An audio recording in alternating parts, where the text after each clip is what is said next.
okitegeera bana abasajja okubajja kubaswa power kubanga gumulundi guno this time round bakozesezza bayise mu US Air Force Global Strike Command.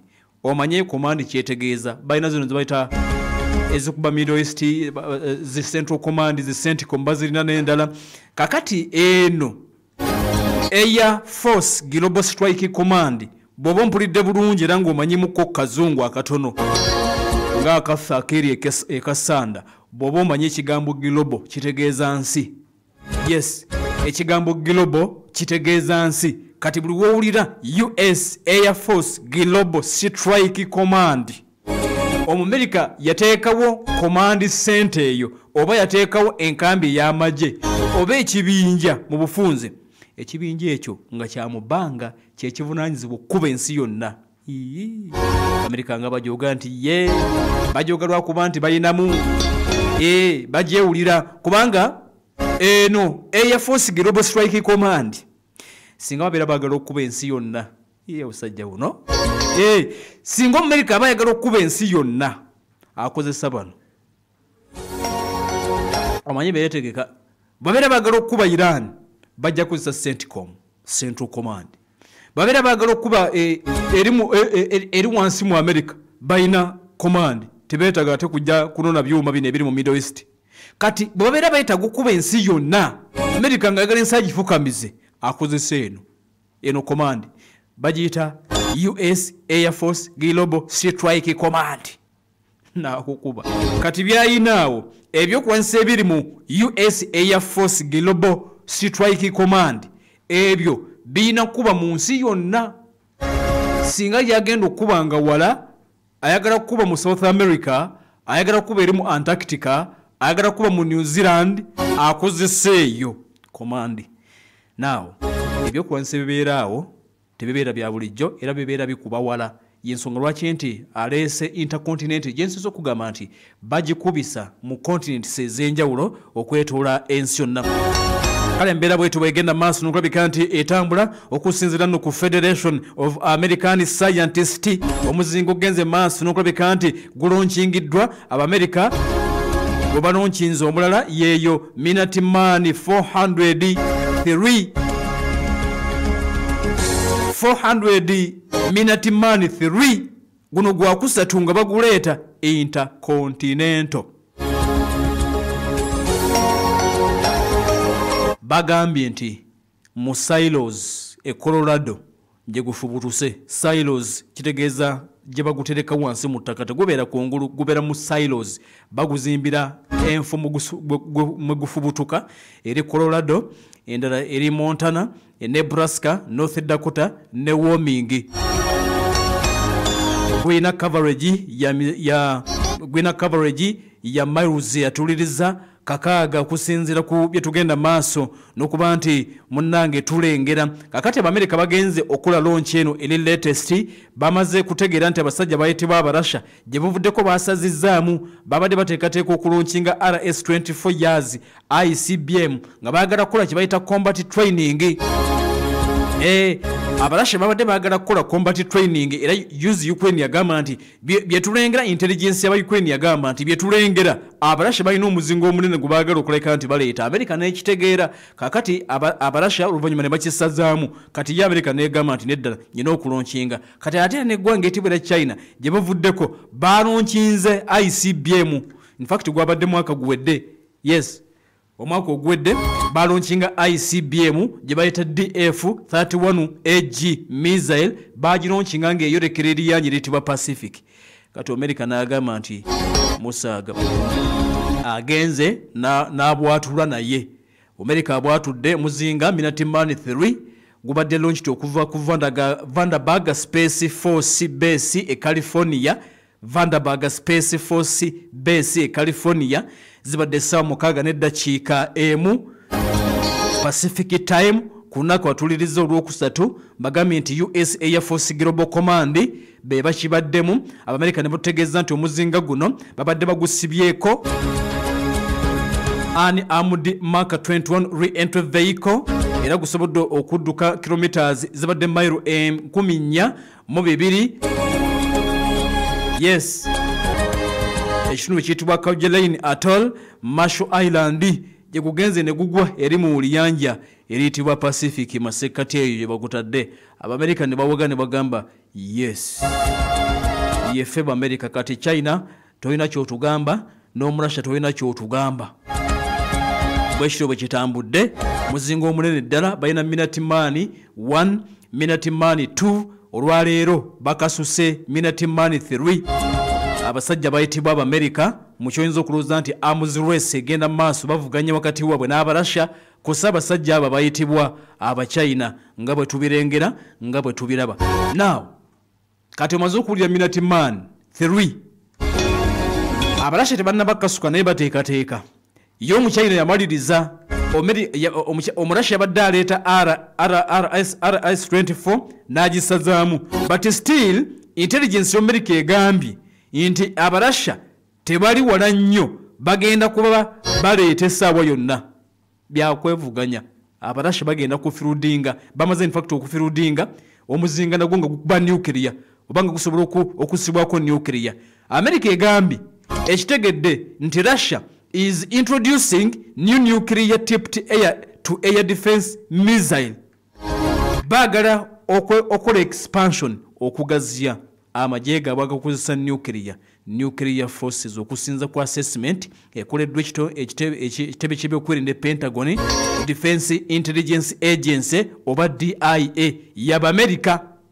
Bagambye omurasha bamuguddemu kati netayagala kusemba omurasha bamuguddemu agenda maaso n'okuba nti aleeta omuzinga tebagutegedde bulungi naye bagambye nti guteekwa okubanga gwego ogumu ku mizinga egikozesebwa mu Russian Aerospace Forces VKS amajaago bingi nti tebimanyiddwa ku muzinga guno naye nti gumu ku egyo era basuubira nti omuzinga oguyitibwa R-37M a very long range air-to-air missile aba NATO baguyita AA-13 axe head AA-13 axe head oba AA-13 axe head gwa murasha oli aleese Minuteman 3 bano tebawumula kati nti omurasha ali mu kuteekateeka AA-13 axe head muzinga asobola okukubako asobola okuleeta ne nuclear.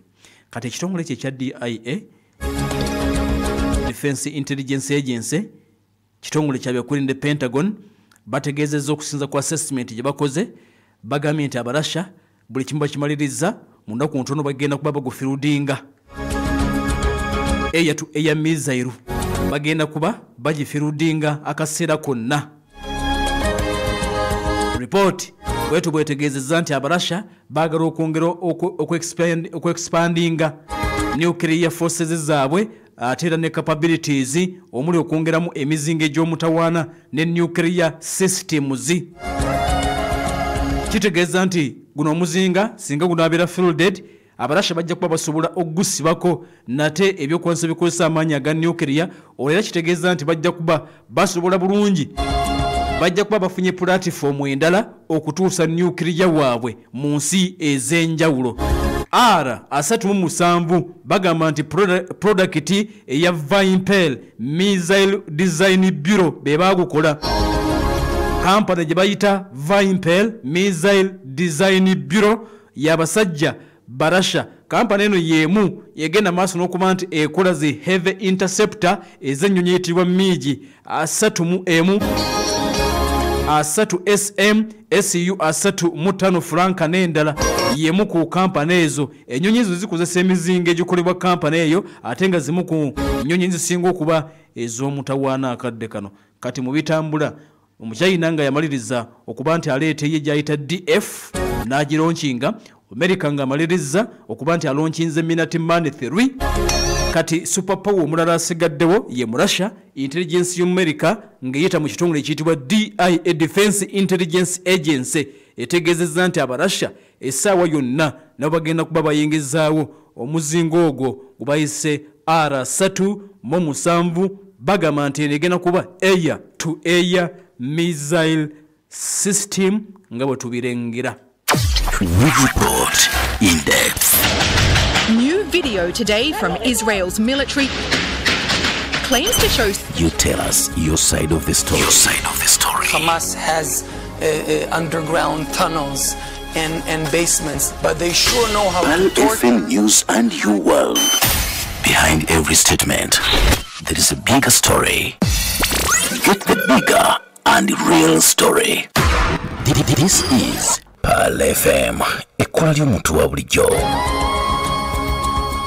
This is Pal FM ekula eri omuntu wa bulijjo wabale tuliriza n'okutugoberera kakati gwe munafali ng'onoonyeza omulimu gubuze omukisa guguno aba Prosperka Investments Limited e Kampala beetaaga abaana abola n'abalenzi 40 abaana abola n'abalenzi 40 mwetaagibwa mugenda kukola nga ba packers mugenda kukola mu warehouse controllers ba cashiers ba data entrants ba supervisors n'emirimu emirala egiwerako era nga bagamba nti okulya n'okusula kwa bwereere kubera human resource manager ali ku 07 nyanya 96 68 23 07 nyanya 96 68 23 abakwetaaga be bannafaabo aba Prosperka Investments Limited abasangibwa mu Kampala bebeetaaga abaana abola n'abalenzi 40 mukolenga ba packers house controllers oba ba cashiers ne ba data entrants kusaba supervisors kubesimu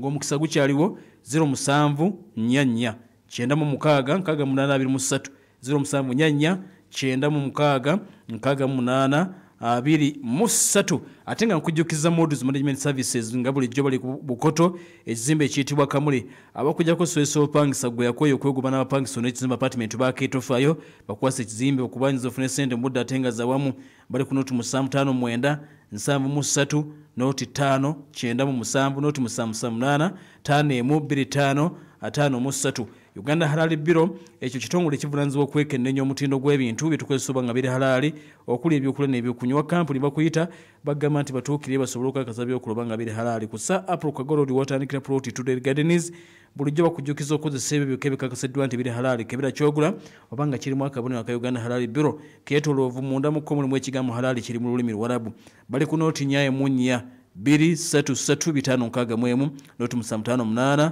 52 noti 11 atenga Prestige osaji wa mulembe alimu ekirisa kizimu mubiri namwe ab'emikolo mwekwate babekeri namwe mwekwate akekeza n'ofuna magoba agawera ku maduka ne supermarket okwetola eggwanga mu kikubo genda ku kyapa General Enterprises opposite ne Nambusi Arcade ojja kuba mufuna bulungi ne tukwanjulira kawa mpologoma oyakolebwa Bwakabaka bwa Buganda okuva mu teekateeka emmwanyi ajjudde akawonedde kende gulamu za 25 10 25 5 ne kilo emu abazadde nga mulina abaana badda ku masomero mubagulire kaawo oyo abalina emikolo namwe mubagulire mukozese kaawo oyo genda wali ekatwe ku muganzirwa za Agapeshani ze kansanga byan supermarket endajjera ku Bangafu supermarket e Wakiso Sombe supermarket e Mukono Sinana hypermarket ku Buganda Road ne ku Quality supermarket e Kitende Kintu and Sons retail shop e Buloba wali ojja kuba munange omufuna bulungi kuva ku noti 7 noti 3 mukaga beri 5 noti 3 oba 07